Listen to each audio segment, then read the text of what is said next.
देखंतु जो श्रमिक संगठन माने भारत वर्षर बंद डाकरा देइछंती ताको विजु श्रमिक सामुख्य नैतिक समर्थन जणाइछि।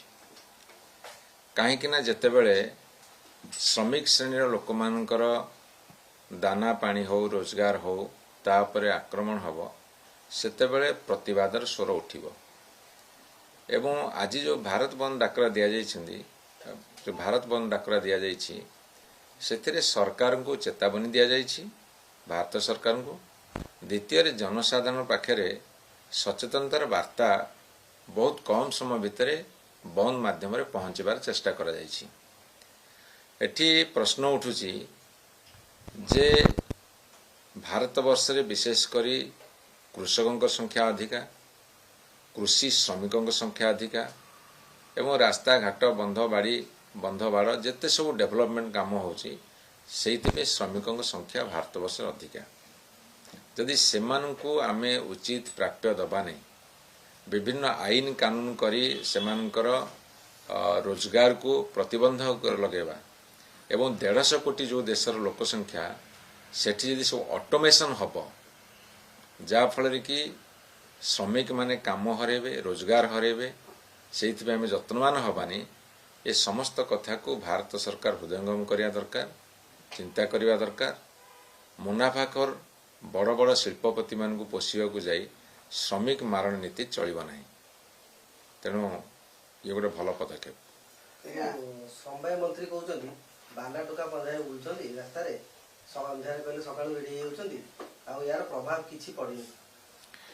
आपण देखंतु प्रभावटा केते पड़िला न पड़ला सेटा जे शासक दल रहिबे से माने केबे आकलन करि परिबेनी।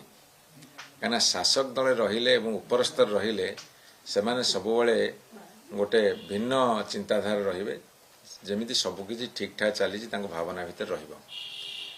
किंतु साधारण लोकटे मध्य प्रश्न करछि भारत बंद कोन पे डाकरा दे जाइछि एवं सेति बेला आलोचना होछि एही कारण जुगुरु बंद डाकरा दे जाइछि। अर्थात लोकों भितर खबर जाउछि, सचेतनता सृष्टि होउछि, भारत सरकार विरुद्ध रे गोटे प्रबल जनमत सृष्टि होउछि। जदि से माने ताको आकलन करि न परिबे ताले से माने निश्चित भाव में दुर्गति रो सम्मुखीन हेबे। आज जे देखिबे जे धान उठाण को नै कि जते बेले पूरा राज्य रे आपण देखिबे आपण माने हड़ताल करचंती, प्रतिवाद करचंती, चासी असंतुष्ट करचंती, मंडी रे समस्या लागि रहिछि। सरकार भी निजे मानलेनी जे चाउल जेतु गोदाम खाली नाही तेणु धान आम कि मंथर गति चली। किंतु समवाय मंत्री गोटे विवाद बयान दौरान जे एथर अधिक चाष जमी अधिक टमाटो बा बिलाती आम खपाड़ी दू क्षीर अधिक हेल्ले रास्त ढालू सेमती इनडायरेक्टली से कहते धान अधिक हेल्ले धान भी एमती नष्ट हम एमती पड़ी रही। कथा होची जदि आमे कृषि एवं कृषकों समस्या संपर्क रे धारणा नथिबो एवं सरकार को आसीबो सरकार चलेबार क्षमता नथिबो एभली अवान्तर कथा सब प्रकाश करा जाए। सरकार को प्रश्न रहिबो तुमे जो दाबी करूच जे आमे धान उठाउछु एवं आमे धीरे धीरे उठाउछु किंतु सब धान उठाउछु वर्तमान कहछन 60% धान उठेलु तमर गोदाम घर खाली नहीं तमे कोठी नहीं रखिल जदि तुम गोदाम घर खाली करिन ताल तुम रखिल कोठी से प्रश्न उत्तर नहीं। ये कागज कलम धान उठाउछंती ना सतरे चाषी धान उठाउछंती। तापर आउ गोटे कथा कटनी छटनी तो चली कोटी 8 केजी कोटी 10 केजी कोटी 12 केजी कोटी 14 केजी जोठी जेतिकी मन पाइला कटनी छटनी तो बंद करियो कहितल काई कलनी।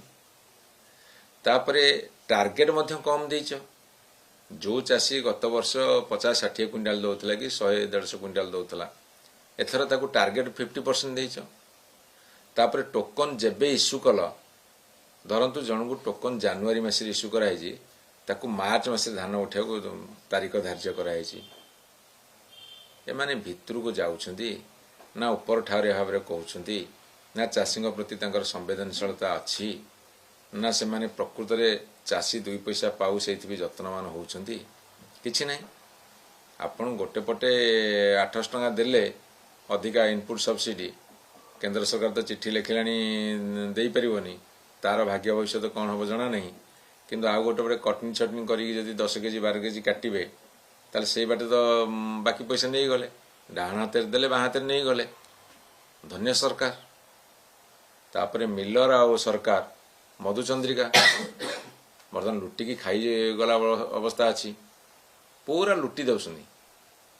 ଆପଣ ଯେଉଁ ଗାଁକୁ ଯିବେ, ଯେଉଁ ଚାଷୀକି ପଚାରିବେ, କିଏ ଜଣେ ଖୁସି ଅଛନ୍ତି? କିଏ ଜଣେ ସରକାରକୁ ଭାବା ଦେଉଛନ୍ତି? ତାପରେ ସବୁଠୁ ବଡ଼ ଆଶ୍ଚର୍ଯ୍ୟ, ଆମେ ବୁଝିପାରୁନାହାନ୍ତି କେମିତି ସବୁଆଡ଼େ ଜନ ଅସନ୍ତୋଷର ପ୍ରତିଫଳନ ଦେଖାଦେଲାଣି, ତଥାପି ବୁଝିବାକୁ ନାରାଜ। କହୁଛନ୍ତି ଧାନ ରାସ୍ତାରେ ନଷ୍ଟ କରିଦିଅ, ଯେମିତି ଟମାଟୋ ରାସ୍ତାରେ ଲୋକ ଚାଷୀ ପକେଇ ଦେଉଛନ୍ତି, ଯେମିତି ଆଉ କ'ଣ ସବୁ ଫିଙ୍ଗି ଦେଉଛନ୍ତି, କ୍ଷୀର ଯଦି ଅଧିକା ହେଲେ ଢାଳି ଦେଉଛନ୍ତି, ଇଏ କହୁଛନ୍ତି ଧାନ ବି ଢାଳି ଦିଅ।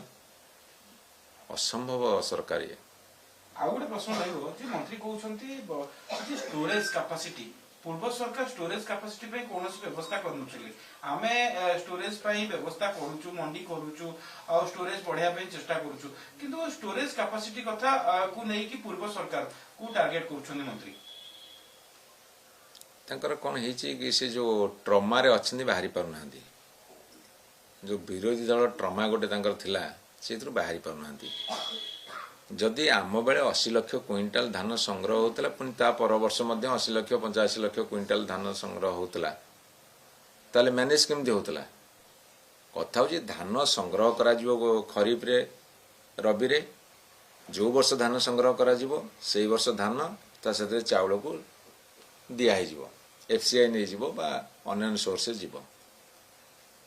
ଆଙ୍କର କ'ଣ ସମସ୍ୟା ହେଲା? Storage system. ଏମାନେ କ'ଣ 80 ଲକ୍ଷ କୁଇଣ୍ଟାଲରୁ କ'ଣ ସେମାନେ 80 ଲକ୍ଷ ମେଟ୍ରିକ ଟନ୍ରୁ ଏମାନେ କ'ଣ 2 ଗୁଣା 3 ଗୁଣା ଧାନ ପ୍ରୋକ୍ୟୁର କଲେ କି? କରିତ ନାହାନ୍ତି। ସେଇ ସମ ପରିମାଣ ଧାନ ପ୍ରୋକ୍ୟୁର କରୁଛନ୍ତି। ତାହେଲେ ଷ୍ଟୋରେଜ ସମସ୍ୟା ଆଙ୍କ ବି କାହିଁକି ସୃଷ୍ଟି ହେଉଛି? ଆଙ୍କ ବି କ'ଣ ବି ଷ୍ଟୋରେଜ ସମସ୍ୟା ସୃଷ୍ଟି ହେଲା? ପୂର୍ବ ସରକାର ତ ଏଇଭଳି ଅବସ୍ଥା ସୃଷ୍ଟି ହେଇନଥିଲା। ପ୍ରତିବର୍ଷ ଧାନ ଉଠିବ, ଚାଉଳ ଉଠିବ, ଯିବ। ତାପରେ ଏମାନେ କହିଲେ ଯେ ଆମେ ଅତିରିକ୍ତ 5 କେଜି ଚାଉଳ ଲେଖାଏଁ ଦେଇକି ଲୋକଙ୍କୁ ଆମେ ଷ୍ଟୋରେଜଟାକୁ ଖାଲି କରିବୁ। ଏକରେ ତ ତାଙ୍କ ବଡ଼ ଇଞ୍ଜିନ କେନ୍ଦ୍ର ସରକାର ନେଲାନି, ତାକୁ ଦୋଷ ଦେଇପାରିବେନି। ଜାତୀୟ ଦଳର ଯଦି ସରକାର ରହିବ ରାଜ୍ୟରେ, ସେମାନଙ୍କ ପାର୍ଟିରେ ତାଲା ପଡ଼ିଯିବ। ଏପଟେ କହିଲେ ଷ୍ଟୋରେଜ ଖାଲି କରିବାକୁ ଆମେ 5 କେଜି ଲେଖାଏଁ ଏକ୍ସଟ୍ରା ଚାଉଳ ଦେଇଦେବୁ, ଦେଲେନି। ଦେଲେ କିଛି ଖାଲି ହେଇଥାନ୍ତା। ଏମାନଙ୍କର ମନୋବୃତ୍ତି ହିଁ ନାହିଁ, ଚାଷୀଙ୍କ ପାଇଁ ଦରଦ ନାହିଁ, ଚାଷ ପ୍ରତି ସମ୍ମାନ ନାହିଁ, ଓଡ଼ିଶା କେମିତି ଆଗକୁ ବଢ଼ିବ ତାର ଚିନ୍ତା ନାହିଁ। କେବଳ କେନ୍ଦ୍ର ସରକାର ଯାହା କହିବ ହାଁଜି ହାଁଜି କରିବୁ। ଚାରେ କେତେ ପଡ଼ିବ ଚିନି, ଚାଲ ଯିବା ଦିଲ୍ଲୀ। ଏ ବର୍ତ୍ତମାନ ସରକାର ଏ ଅବସ୍ଥାରେ ପଡ଼ିଛି।